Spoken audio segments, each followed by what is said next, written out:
Waktu itu sore biasa, langit agak mendung, tapi belum juga hujan. Aku duduk di sudut kafe kecil depan gedung tempat anakku les bahasa Inggris. Sambil nunggu, aku buka laptop. Pura-pura kerja padahal cuma bengong. Di meja ada segelas cappuccino yang udah mulai dingin. Aku suka suasana kayak gini.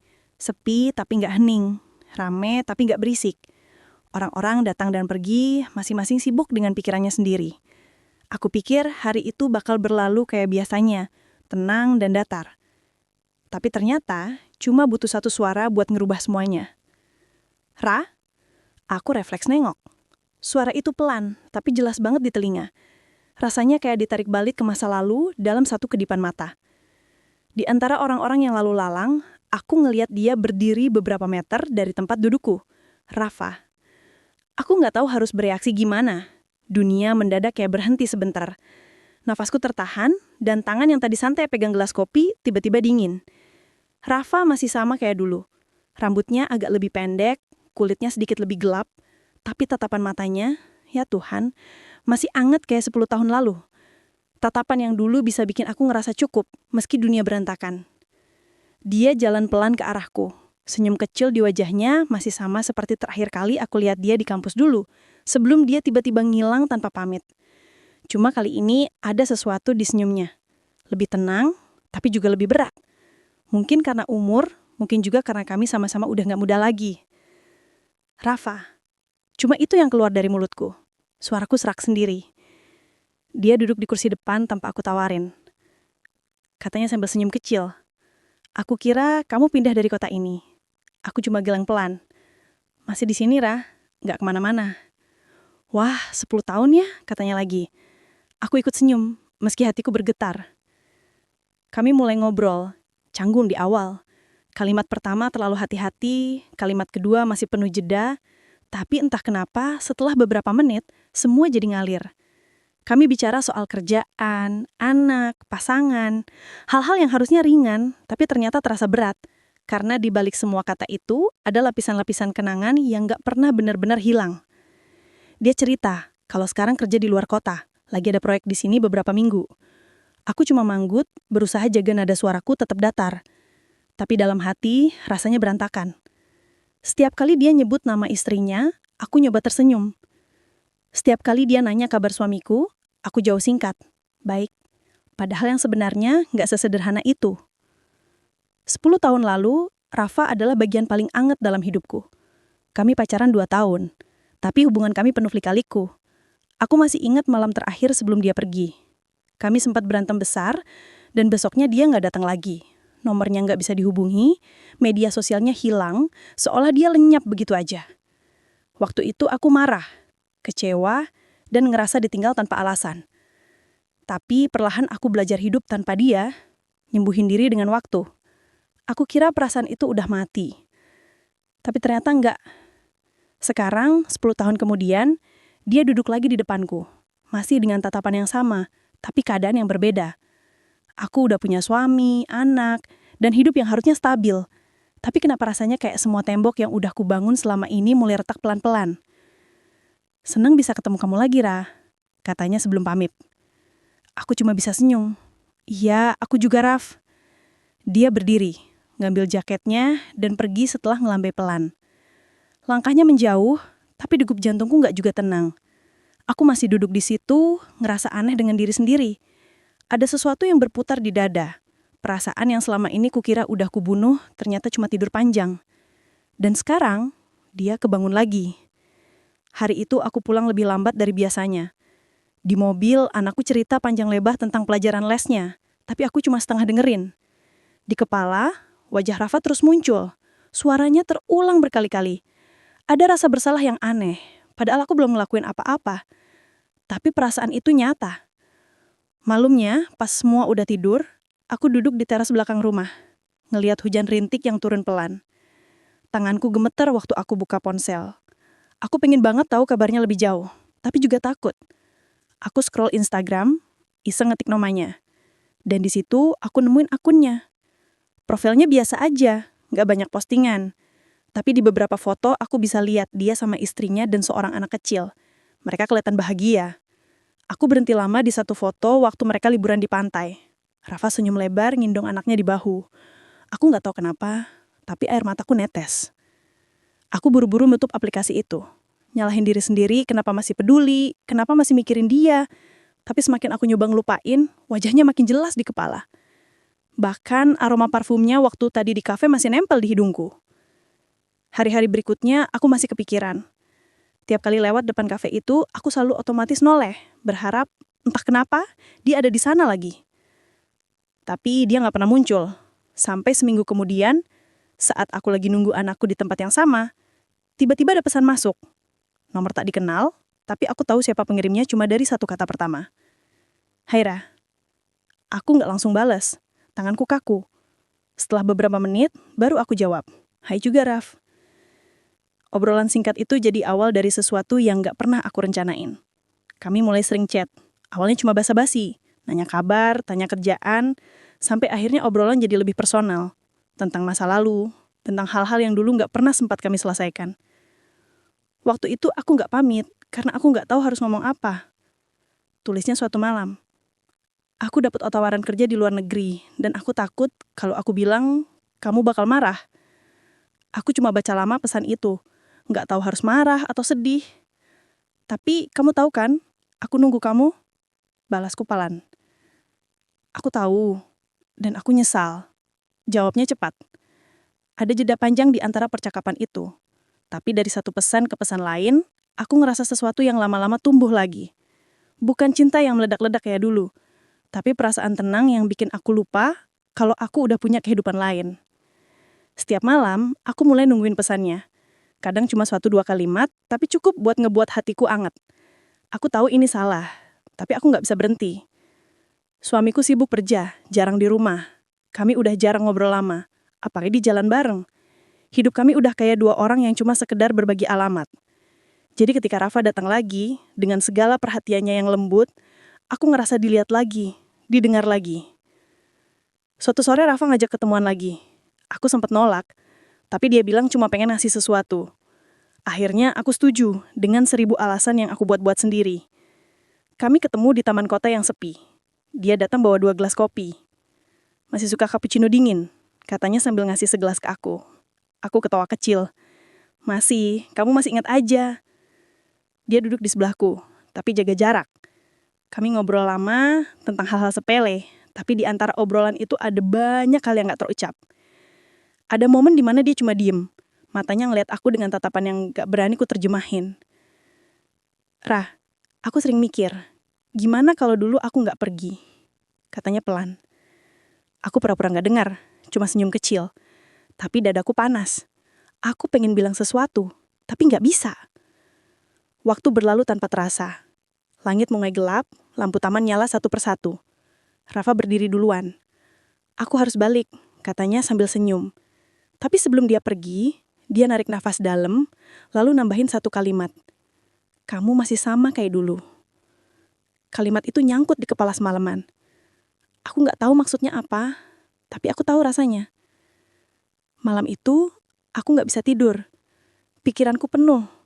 Aku tahu semua ini salah, tapi bagian dari diriku ngerasa hidup lagi. Perhatian, obrolan, kenangan, semua hal yang dulu pernah bikin aku ngerasa lengkap, balik lewat satu orang yang gak seharusnya datang di waktu sekarang. Tiap kali aku ingat tatapan matanya sore itu, aku ngerasa campur aduk. Antara bahagia, bersalah, rindu, dan takut. Karena jauh dalam hati, aku tahu aku baru aja nginjek garis tipis yang bisa berubah jadi jurang kapan aja. Dan mungkin dari pertemuan yang kelihatannya gak berarti di sebuah kafe sore itu, sesuatu yang gak seharusnya mulai tumbuh lagi.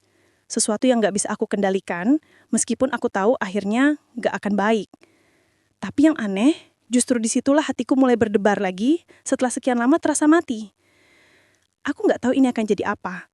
Tapi satu hal yang pasti, semenjak hari itu, aku bukan lagi arah yang sama. Rafa datang kayak angin, dan aku gak punya kekuatan buat nutup pintu. Malam itu, aku masih duduk di tempat tidur. Lampu kamar cuma nyala setengah. Suamiku, Arga, lagi lembur di kantor. Hal yang udah jadi kebiasaan belakangan ini. Aku buka-buka ponsel, iseng scroll timeline, sampai akhirnya notifikasi WhatsApp muncul di layar. Nomornya nggak aku kenal. Pesannya cuma satu kalimat sederhana, tapi cukup buat jantungku berhenti sesaat. Masih suka kopi tanpa gula? Aku nggak butuh waktu lama buat tahu siapa yang ngirim. Rafa. Entah kenapa, setelah 10 tahun, satu kalimat itu bisa bikin seluruh pikiranku berantakan. Aku baca ulang pesannya berkali-kali, ngerasa aneh, deg-degan, sekaligus bingung harus gimana. Aku taruh ponsel di meja, tapi 5 menit kemudian tangan ini malah ngambil lagi. Dan tanpa sadar, aku ngetik balasan. Masih, tapi sekarang lebih sering teh, biar bisa tidur. Begitu ku kirim, aku langsung nyesel.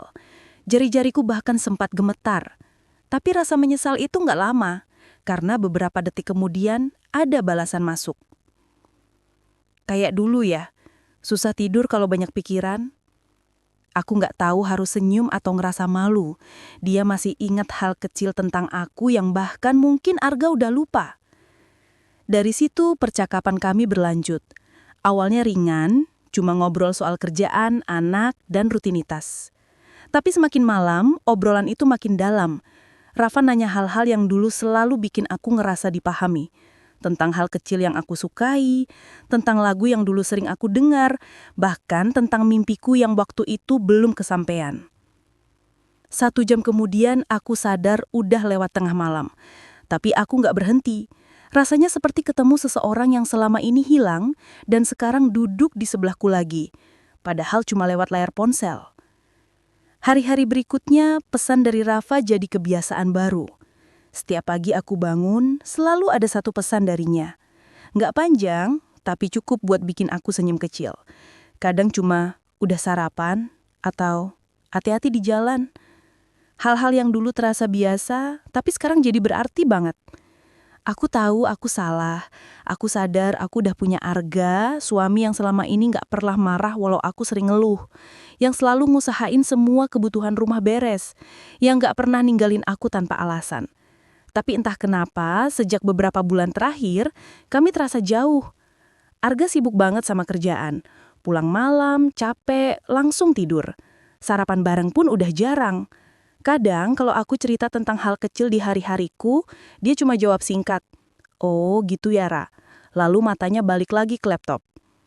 Aku pernah nyoba ngomong serius, tapi dia cuma bilang, "Aku lagi banyak tekanan di kantor. Nanti kalau udah agak longgar, kita jalan-jalan ya." Dan janji itu nggak pernah kejadian. Rafa muncul di saat-saat kayak gitu. Saat aku ngerasa kosong, nggak didengarin, dan mulai ngeraguin diriku sendiri. Dia datang dengan cara yang halus, nggak maksa, tapi selalu tahu kapan harus muncul. Kadang pesannya datang di jam yang paling aneh, kayak waktu aku lagi bengong di dapur, nunggu air mendidih. "Kamu masih suka makan roti panggang tiap pagi?" Tulisnya suatu hari. Aku kaget. "Dari mana kamu tahu?"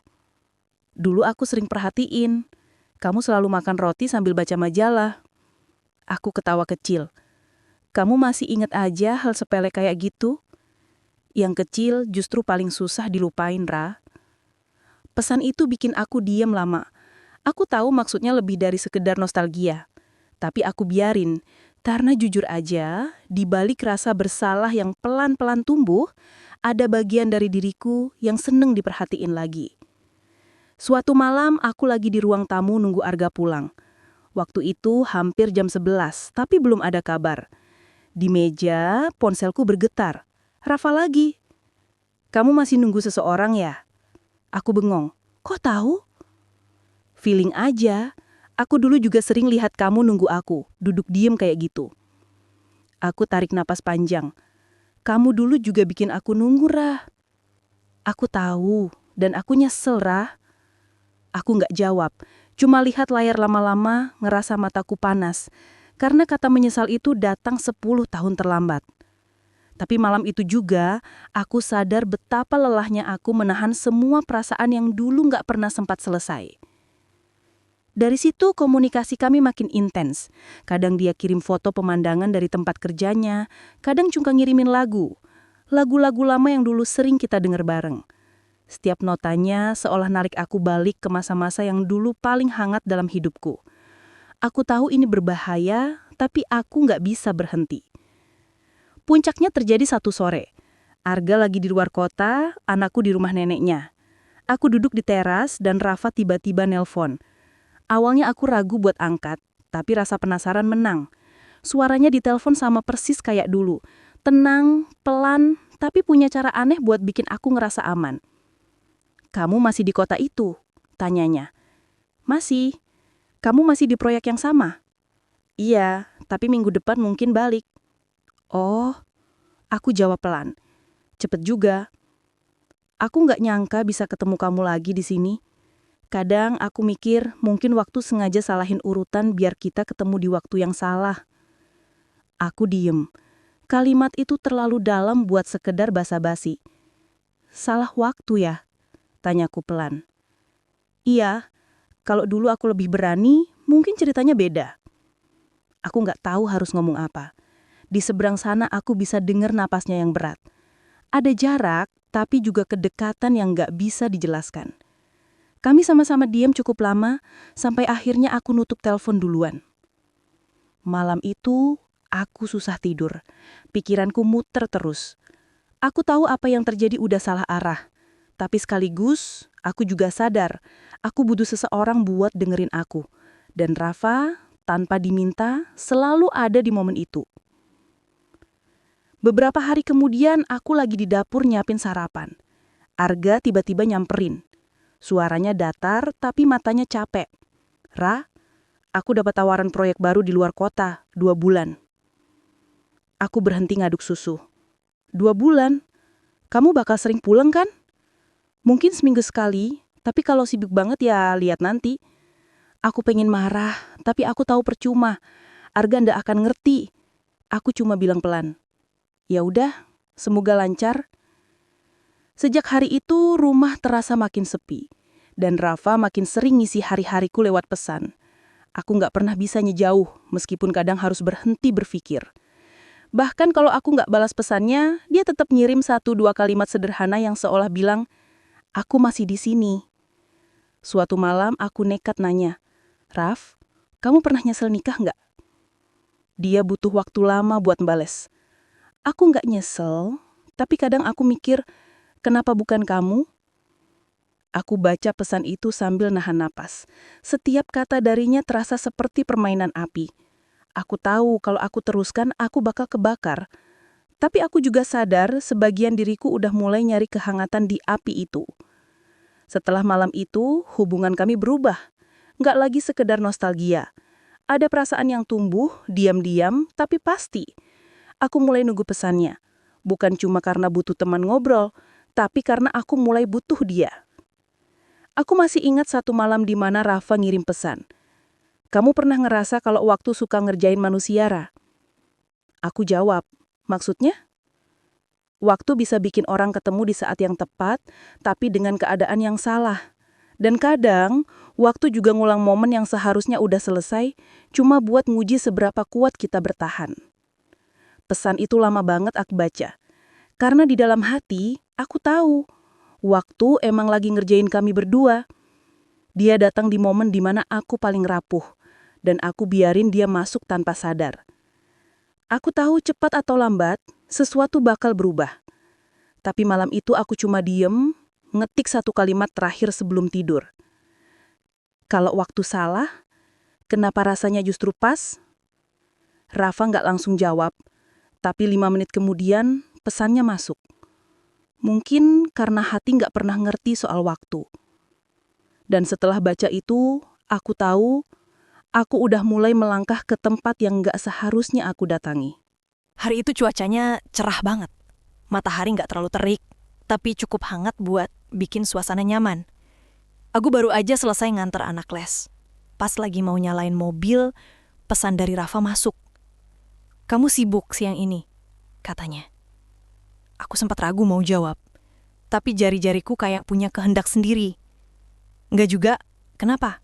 balasku. Gak lama pesan berikutnya muncul. "Makan siang bareng yuk, tempat yang dulu." Aku langsung diam. Tempat yang dulu.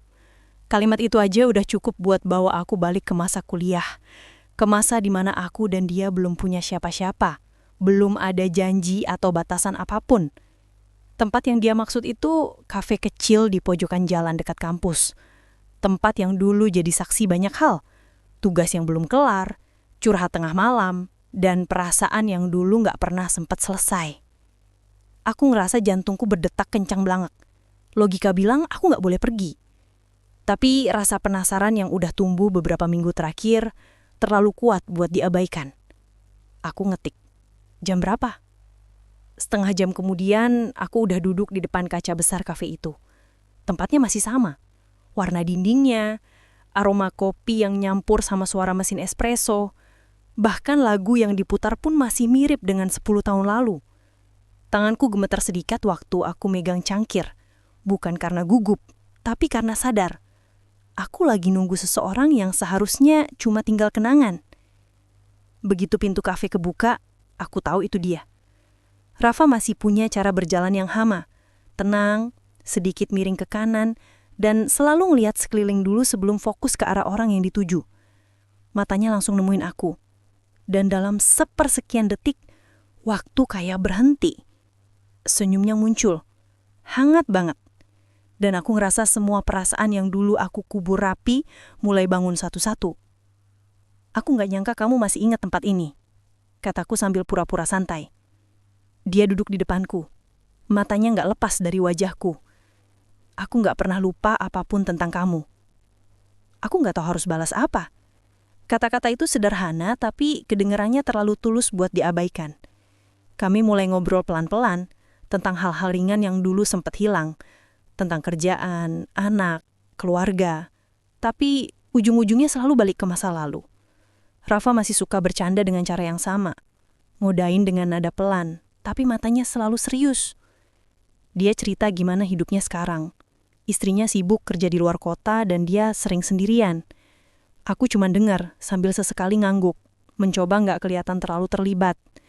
Tapi dalam hati aku tahu kami lagi main di area yang berbahaya. Masih ingat waktu kita ngerjain tugas semalam suntuk di sini? Tanyanya tiba-tiba. Aku ketawa kecil.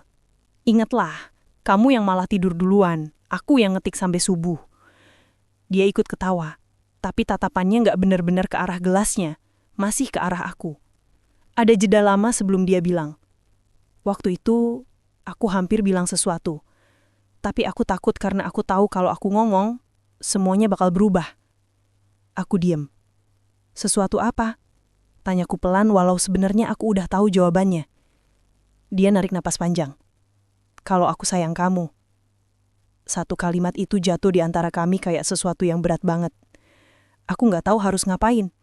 Di tengah hiruk pikuk suara orang makan siang dan bunyi piring, suasana di meja kami berubah total. Aku cuma bisa nunduk, pura-pura diruput minuman padahal tanganku gemetar. Rafa, suaraku hampir nggak kedengaran. Kita udah punya kehidupan masing-masing sekarang. Aku tahu, dan aku nggak minta apa-apa, Ra. Aku cuma pingin kamu tahu, aku nggak pernah benar-benar berhenti mikirin kamu. Sekalipun waktu udah sejauh ini. Aku menelan ludah, nyoba nenangin diri. Tapi jujur aja hatiku kacau.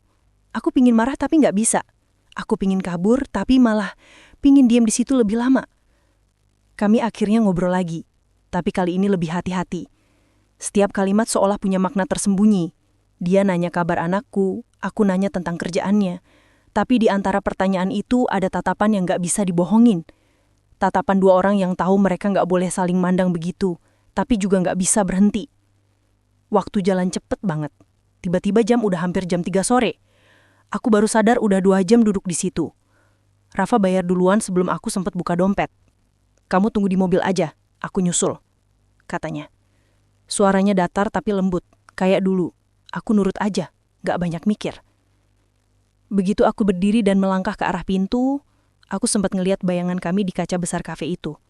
2 orang dewasa dengan senyum kecil di wajah, tapi matanya nyimpen sesuatu yang jauh lebih kompleks daripada sekedar nostalgia. Di parkiran, dia sempat berhenti di depan mobilku.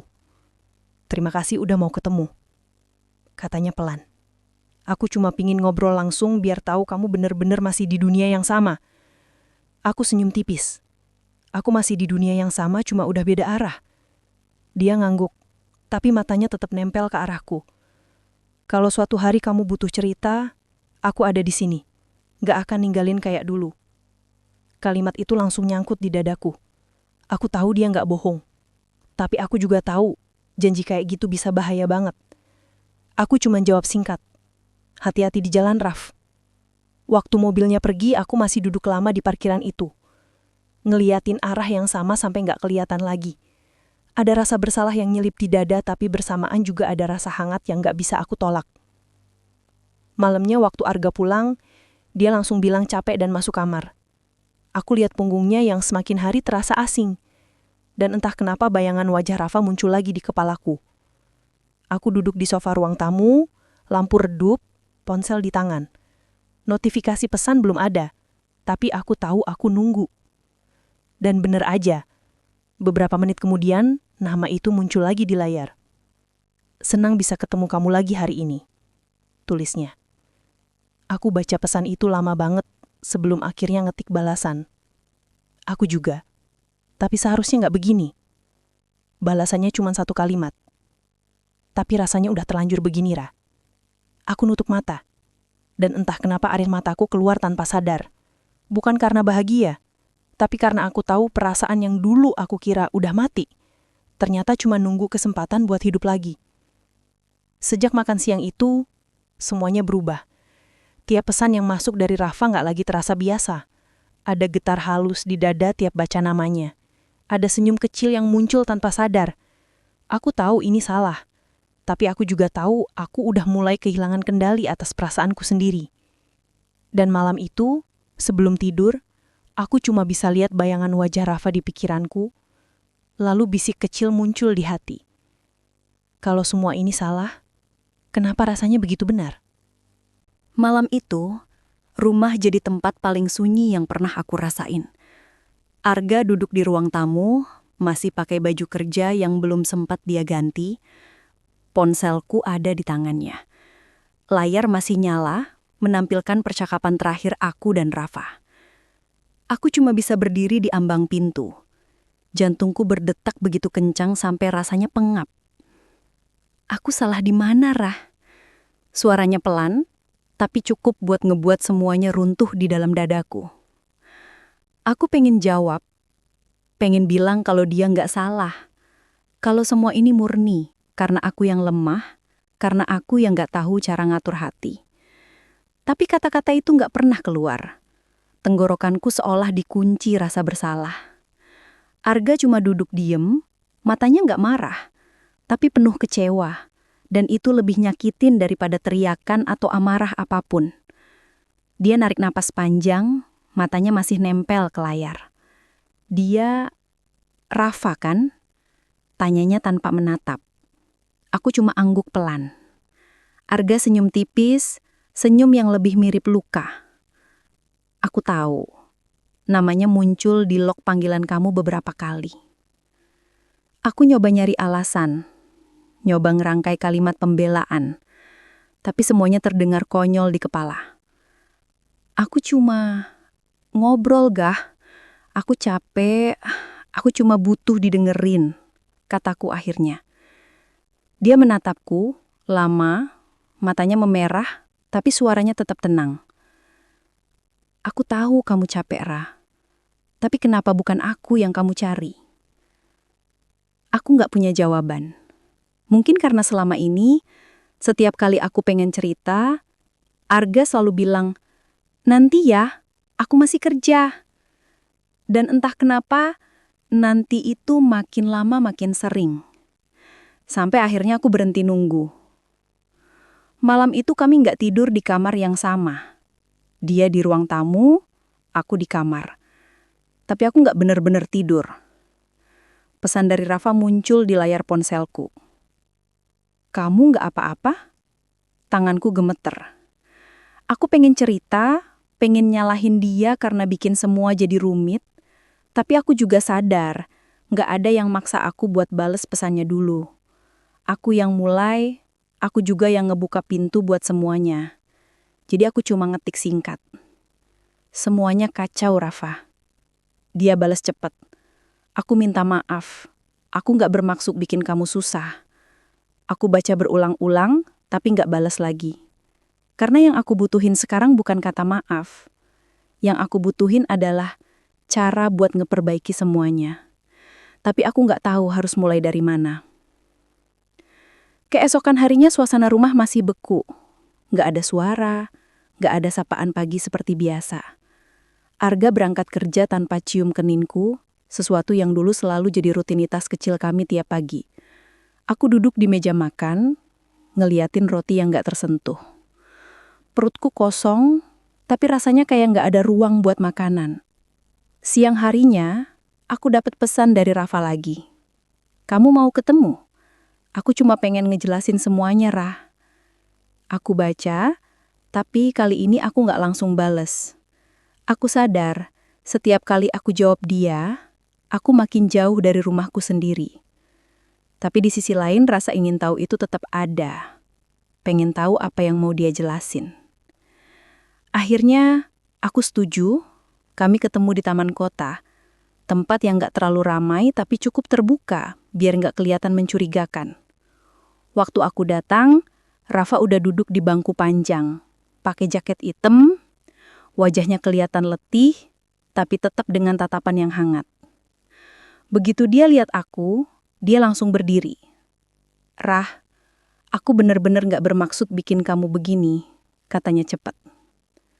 Aku cuma pengen ngobrol, pengen tahu kabar kamu, nggak lebih.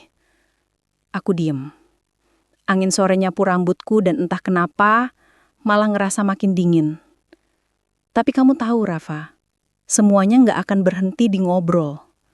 Kamu tahu dari awal ini salah. Dia menunduk, suaranya pelan. Iya, aku tahu. Tapi aku juga nggak nyangka, masih sesakit ini ngelihat kamu setelah 10 tahun. Aku nahan napas. Kalimat itu terlalu jujur, terlalu dalam. Kita udah punya hidup masing-masing sekarang.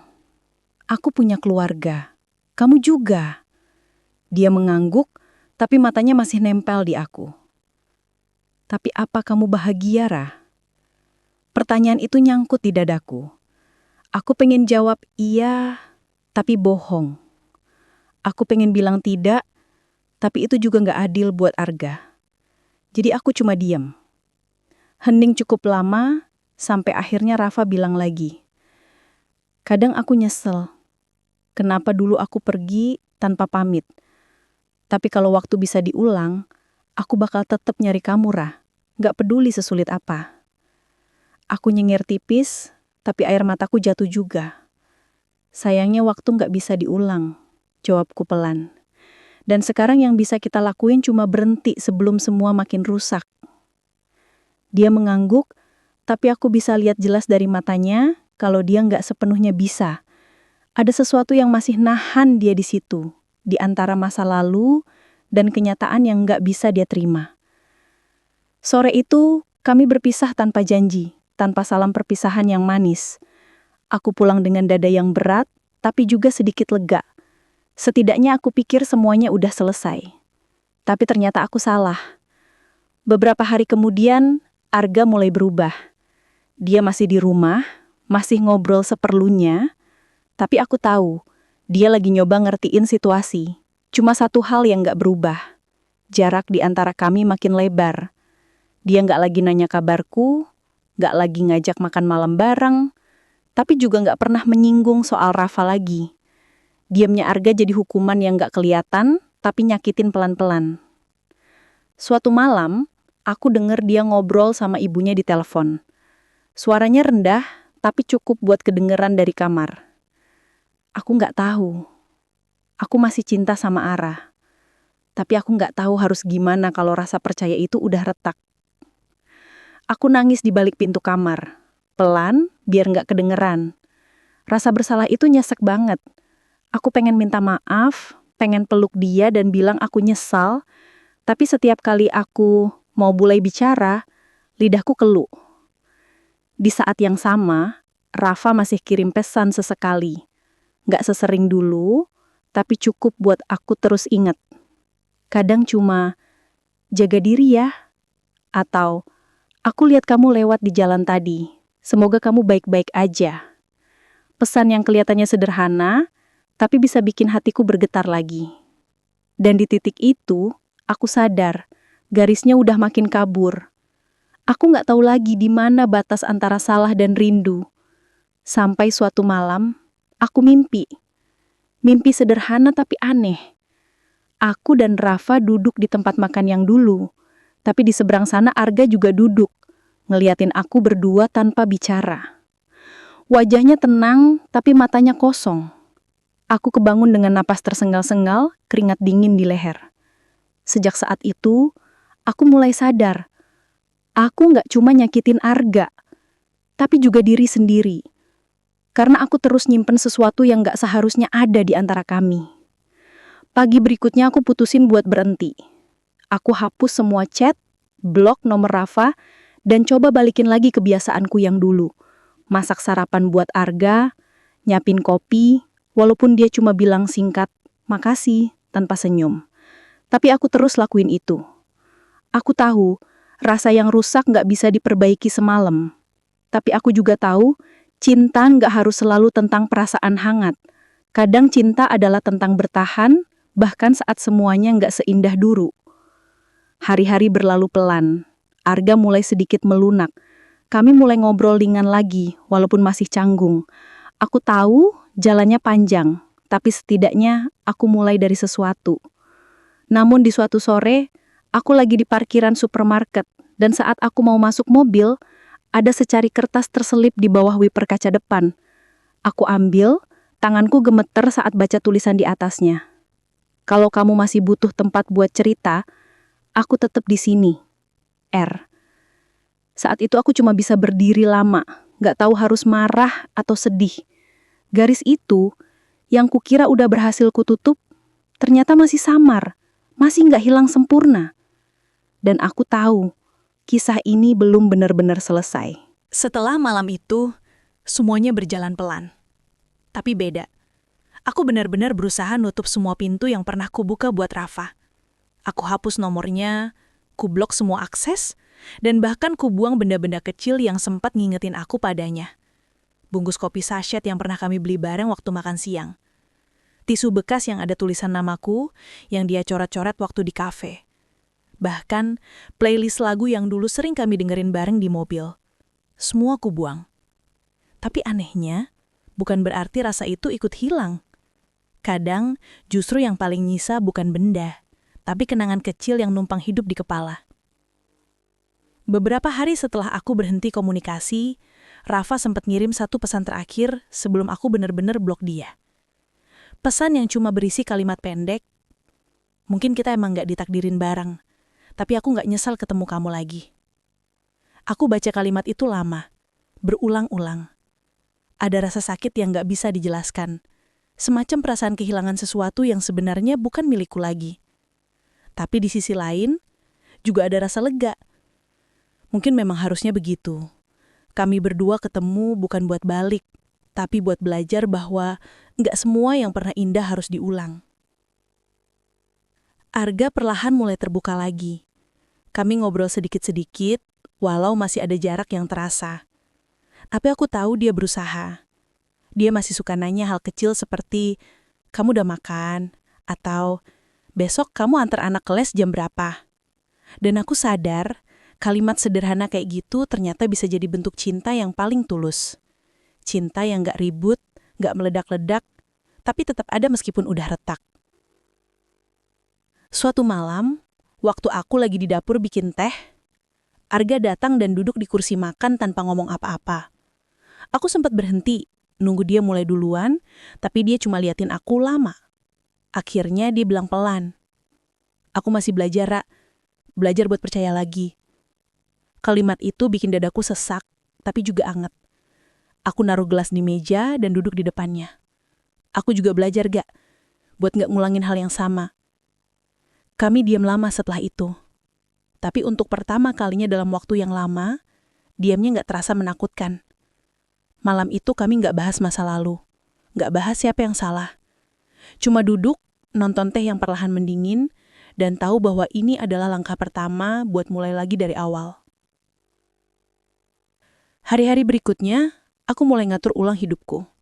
Lebih sering keluar bareng Arga dan anak kami, nyoba bikin rutinitas baru. Tapi di sela-sela itu, Kadang masih ada bayangan Rafa yang muncul tanpa diundang. Kayak aroma kopi yang tiba-tiba tercium di tempat yang seharusnya nggak ada kopi. Sekilas aja, tapi cukup buat bikin dadaku ngilu. Ada satu sore aku lagi jalan sama anakku ke tempat lesnya. Begitu sampai depan gedung, pandanganku otomatis beralih ke kafe di seberangnya. Kafe tempat aku pertama kali ketemu lagi sama Rafa. Aku langsung menunduk. Ada semacam dorongan aneh buat nengok, buat ngelihat apakah dia masih di sana, tapi aku tahan. Aku nggak mau nyari apa-apa lagi dari masa lalu itu. Tapi tetap aja, bayangannya keburu datang. Aku bisa ngerasain lagi tatapan matanya waktu dia pertama kali manggil namaku. Senyumnya, dan cara dia bilang, "Senang bisa ketemu kamu lagi, Ra." Semua itu muter di kepala kayak film lama yang tayang ulang tanpa diminta. Aku masuk ke mobil dan duduk lama, cuma ngeliatin hujan yang mulai turun tipis di kaca depan. Dalam hati, aku ngomong pelan, seolah Rafa bisa dengar. Aku nggak nyalain kamu. Aku cuma nyesel kenapa kita ketemu di waktu yang salah. Entah kenapa setelah itu, rasanya kayak ada beban yang lepas sedikit demi sedikit. Arga mungkin nggak pernah tahu seberapa dalam luka yang aku simpan dari semua ini. Tapi dia juga nggak pernah pergi walaupun punya alasan buat itu. Dia tetap ada. Diam-diam memperbaiki yang rusak tanpa minta aku ganti apapun. Aku mulai sadar, cinta yang nyata bukan tentang deg-degan atau nostalgia. Tapi tentang orang yang tetap duduk di sebelahmu, bahkan saat kamu lagi nggak pantas buat dicintai. Beberapa minggu berlalu, hidup kami mulai tenang lagi. Tapi tenang bukan berarti lupa. Kadang malam-malam aku masih kebangun karena mimpi yang aneh. Mimpi aku dan Rafa ketemu di kafe itu lagi, tapi kali ini dia nggak ngomong apa-apa. Dia cuma senyum, lalu jalan pergi. Setiap kali aku kebangun dari mimpi itu, ada rasa lega yang aneh. Kayak tubuhku tahu, mimpi itu cara semesta buat bilang kalau semuanya udah benar-benar selesai. Suatu pagi, aku buka jendela kamar, lihat matahari pelan-pelan naik, dan di saat itu aku sadar, udah lama banget aku nggak ngerasa sesederhana ini. Aku nggak lagi nunggu pesan dari siapapun, nggak lagi nyari sesuatu yang hilang. Aku cuma berdiri, ngerasain angin pagi, dan tahu bahwa hidupku masih punya arah. Mungkin Rafa udah jauh, mungkin dia udah nggak di kota ini lagi, mungkin dia udah balik ke hidupnya yang semestinya. Tapi bagiku, kepergiannya kali ini beda. Dia pergi tanpa pamit, lagi. Tapi kali ini aku nggak marah, nggak kecewa. Karena aku tahu, memang begitu seharusnya. Ada orang yang datang cuma buat ngebantu kita lihat bagian diri yang selama ini kita tutup rapat, lalu pergi setelah misinya selesai. Waktu berlalu, musim berganti. Aku makin sibuk dengan hidupku sendiri. Anak, rumah, pekerjaan, dan Arga yang pelan-pelan kembali jadi seseorang yang bisa aku panggil rumah. Kami mulai tertawa lagi, mulai punya momen kecil yang dulu sempat hilang. Dan walaupun semuanya nggak perfect, aku belajar buat nggak nyari kesempurnaan itu lagi. Karena kadang yang paling penting bukan punya hidup yang indah, tapi punya keberanian buat memperbaiki yang udah hancur. Aku tahu kalau suatu hari nanti, mungkin aku bakal dengar kabar tentang Rafa dari mana-mana. Mungkin dia pindah kota, mungkin dia punya anak, mungkin dia bahagia. Dan kalau hari itu datang, aku cuma mau tersenyum dan bilang dalam hati. Sekarang, setiap kali aku lewat di depan kafe itu, aku masih menunduk. Bukan karena malu, tapi karena di sanalah semuanya mulai dan berakhir tanpa pamit. Kadang aku berhenti sebentar, lihat ke arah jendela kaca yang masih sama, meja yang mungkin masih di posisi itu juga, dan aku sadar betapa cepatnya waktu bisa mengubah arti dari satu tempat. Dulu kafe itu jadi saksi pertemuan yang bikin jantungku berdetak kencang. Sekarang, tempat itu cuma jadi pengingat tentang keputusan yang gak akan pernah aku ulang. Rafa datang bukan buat ngancurin, tapi buat ngingetin aku bahwa masa lalu bisa muncul kapan aja, dalam bentuk apa aja, cuma buat nguji seberapa kuat aku buat gak jatuh ke lubang yang sama. Dan mungkin itulah yang paling penting, belajar dari sesuatu tanpa harus terus memeluknya. Aku masih bisa ngerasain sisa-sisa kenangan itu sesekali, 1 detik sebelum tidur, atau saat nyium aroma kopi tanpa gula. Tapi kali ini aku nggak lagi ngelihatnya sebagai sesuatu yang menyakitkan. aku cuma tersenyum kecil, kayak orang yang udah berdamai. Karena ternyata beberapa pertemuan memang diciptakan bukan buat dilanjutkan, tapi buat jadi cermin agar kita tahu siapa diri kita sebenarnya. Dan mungkin di suatu tempat, Rafa juga ngerasain hal yang sama. Mungkin dia juga pernah berhenti di tengah jalan, keinget aku, dan tersenyum sambil mikir, akhirnya kita berdua belajar hal yang sama. Kini aku tahu, gak semua orang yang datang lagi dalam hidupmu adalah kesempatan kedua. Kadang mereka cuma datang sebagai pengingat, sebagai ujian kecil buat lihat apakah kamu masih selemah dulu, atau akhirnya udah cukup kuat buat bilang, aku sudah selesai. Kadang, pertemuan setelah bertahun-tahun bukanlah kesempatan kedua, tapi ujian buat lihat apakah kita masih sama lemahnya seperti dulu.